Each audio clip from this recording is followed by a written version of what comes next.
dans les minagim de la veille de Rosh Hashanah, on avait dit que c'était important de faire Atarat Nedarim, que la veille de Rosh Hashanah, après le Netz, il n'y avait plus de slichot. Okay, ça veut dire que, par exemple, si ce soir c'est Rosh Hashanah, ce matin la tefila, il n'y avait pas de slichot. Il n'y a pas de ni slichot, ni de tachanoun. La veille de Rosh Hashanah, c'est veille de fête. En général, on peut dire le soir, Tikkun Rachel, Tikkun Léa, à moins que on est après le Molad. Ça veut dire que si on est après le Molad, vous regardez dans le calendrier, vous savez qu'à chaque fois, le Shabbat d'avant Rosh Chodesh s'appelle Shabbat Mevachim. Le Chazan, quand il annonce que c'est Rosh Chodesh dans la semaine, il dit c'est lundi, mardi, c'est mercredi. Et il dit aussi, c'est bien, d'après la halakha, de mentionner le renouvellement de la lune. À partir de quand la lune elle se renouvelle. On dit la lune elle se renouvelle le mardi à 11h, 12 minutes et 3 halakim. Okay, c'est exactement précis. Ça veut dire que si tu demandes aujourd'hui à quelqu'un qui travaille, enfin qui est astronome ou je ne sais pas, il va te dire waouh. C'est des calculs que les Chachamim ils ont fait à l'époque et qu'on voit que à chaque fois c'est précis. Donc ça c'est pour ceux qui vont tirer. Qui a de chauffard la veille de Rosh Hashanah, tu t'es acheté un chauffard à Osherad, ok, il y avait une vente de chauffard là-bas. Ben on sonne pas le chauffard. Pourquoi on sonne pas le chauffard? Le chauffard, il est là, on dit que, le Midrash, il dit qu'à la fin des temps, Akadosh Baruch Hu, il va faire la shrita au Yetzirah, Malach Hamavet, ok, il va l'annuler. Et il dit, avant ça, il y aura Eliyahu Hanavi qui va venir et qui va sonner du chauffard. Et en vérité, quand tu sonnes du chauffard, quand quelqu'un, il sait que, voilà, on te dit, voilà, dès qu'il y a la sonnerie de l'école, ou dès qu'il y a machin, sache que c'est le moment où tu dois partir, où il doit arriver quelque chose. Donc toi, tu es là, tu es en icône, tu es en prépa, hop, et tu t'attends à n'importe quand. Pareil, le Yetzirah, il s'attend au chauffard, il pense que le chauffard qu'on sonne à Rosh Hashanah, c'est le chauffard de la fin de sa vie. Ok? Donc il a peur.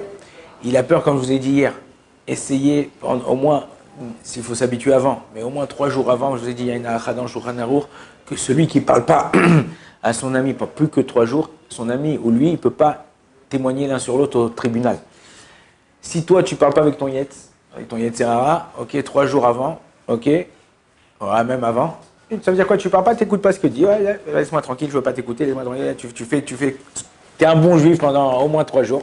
Comme je vous ai dit, le Chaya Adam, il dit, tu fais tchouva un jour dans l'année, c'est considéré comme si tu avais fait tchouva toute l'année.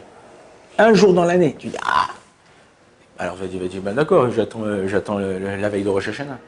Mais regarde, je compare avec quelque chose qui est un peu hard, mais je vais vous faire comprendre.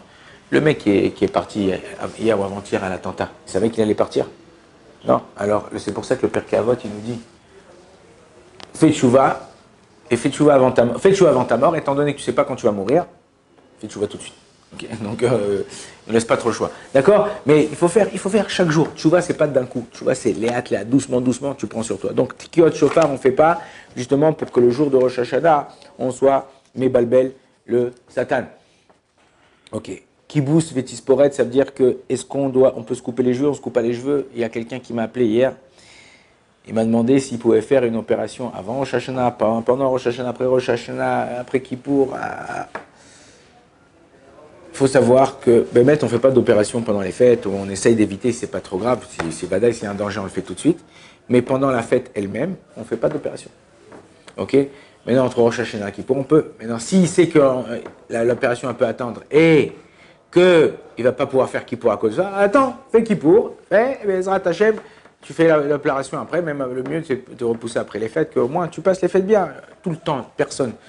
Il m'a dit là, il y a un docteur qui s'appelle le docteur Pinchas Cohen, un Français qui est agrégé, hautes écoles de médecine, tout ça et tout, très très fort.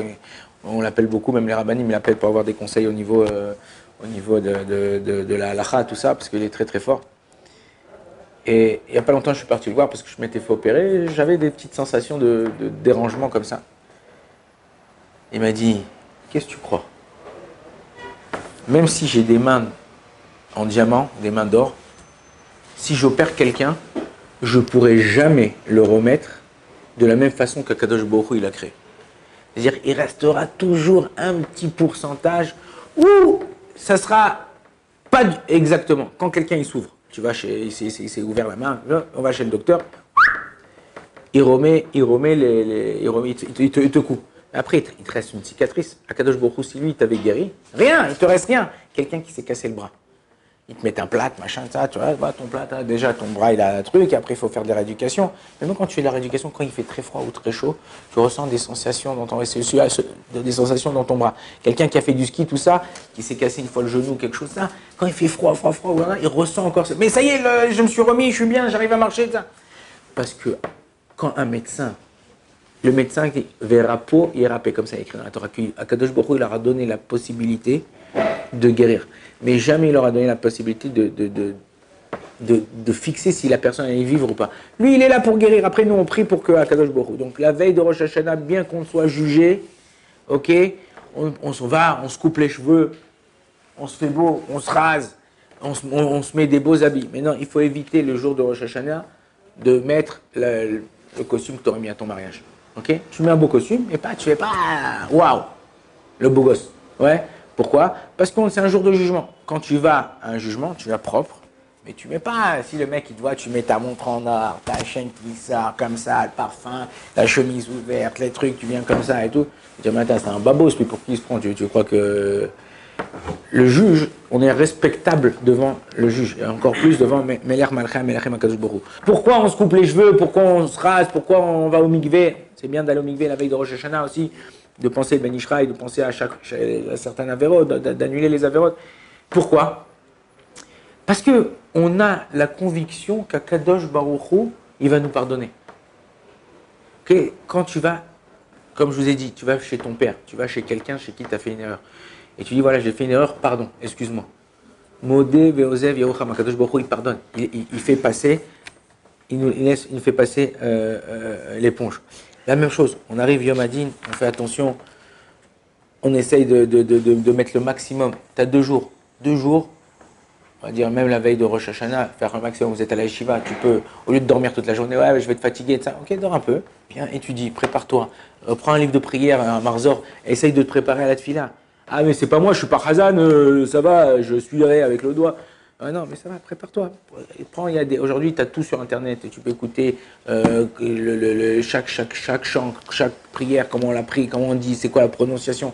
Je vous ai dit, avec une mauvaise prononciation, tu peux changer tout. Au lieu de dire réponds-moi, tu peux dire fais-moi souffrir. Je vous ai dit, par exemple, Anénou, ok. Ou il y a plein de choses qui sont comme ça dans la Torah.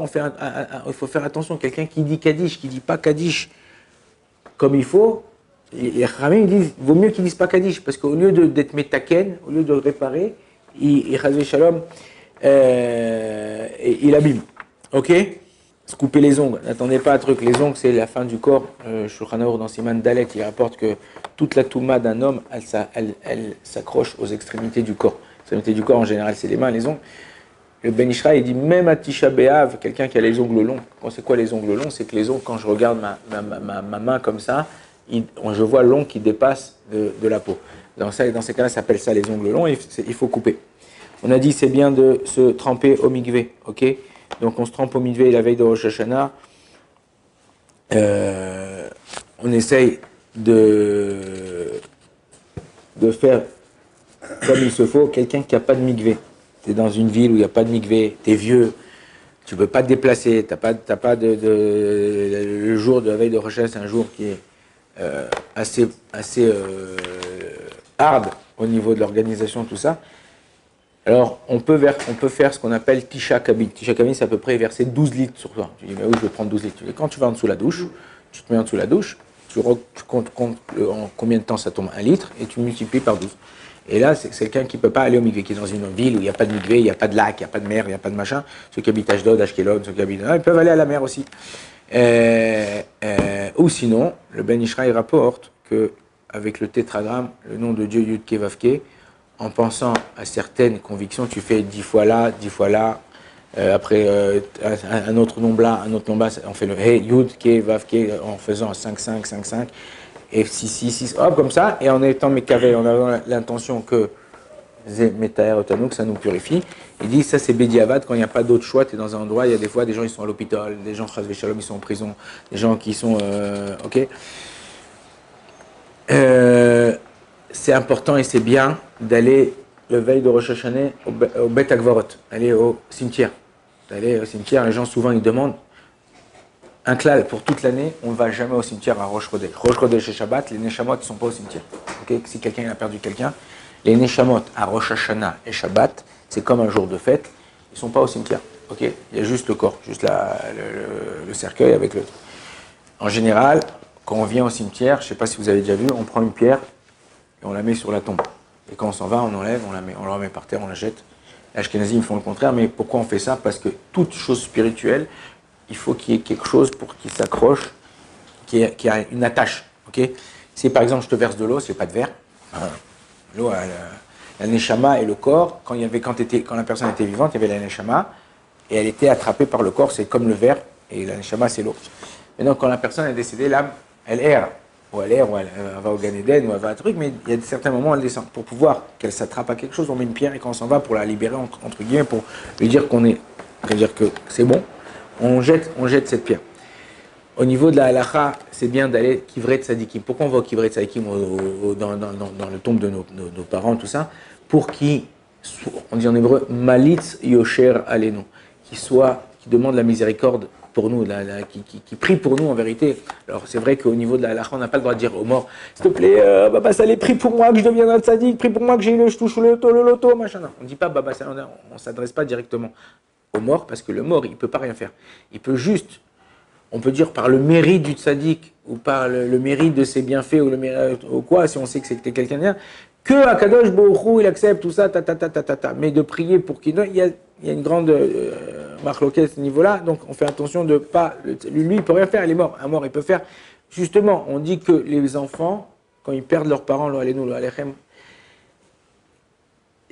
c'est la continuité des parents. Chaque mitzvah que tu fais, les Louis Nishmat, une mitzvah, une Mishnah, une Torah, machin, tu les élèves. Parce que eux, ils n'ont plus la possibilité de le faire. Donc quand on va, c'est sûr que quand nous on va, on prie pour. Il y a une très belle Gemara dans Masechet Brachot qui demande est-ce que les gens qui sont morts, ils savent ce qui se passe, ils ne savent pas ce qui se passe. Là-bas, la Gemara elle explique que Bémet, ils savent ce qui se passe dans ce monde, tout ça. Important de donner la tzedaka la veille. Il y a des gens qui passent la fête, ils n'ont pas de quoi faire la fête.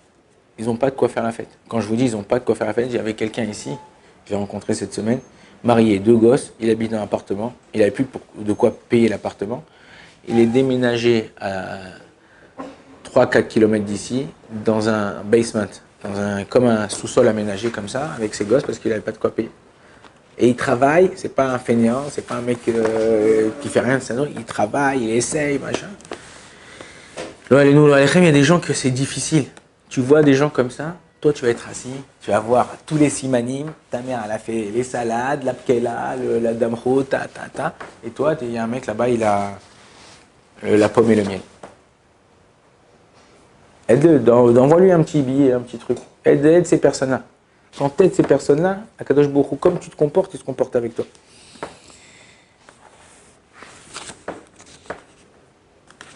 Important de choisir un bon chalier tzibour. On avait parlé de ça dans les veilles, pour comment choisir le chalier tzibour dans les lois de slichot.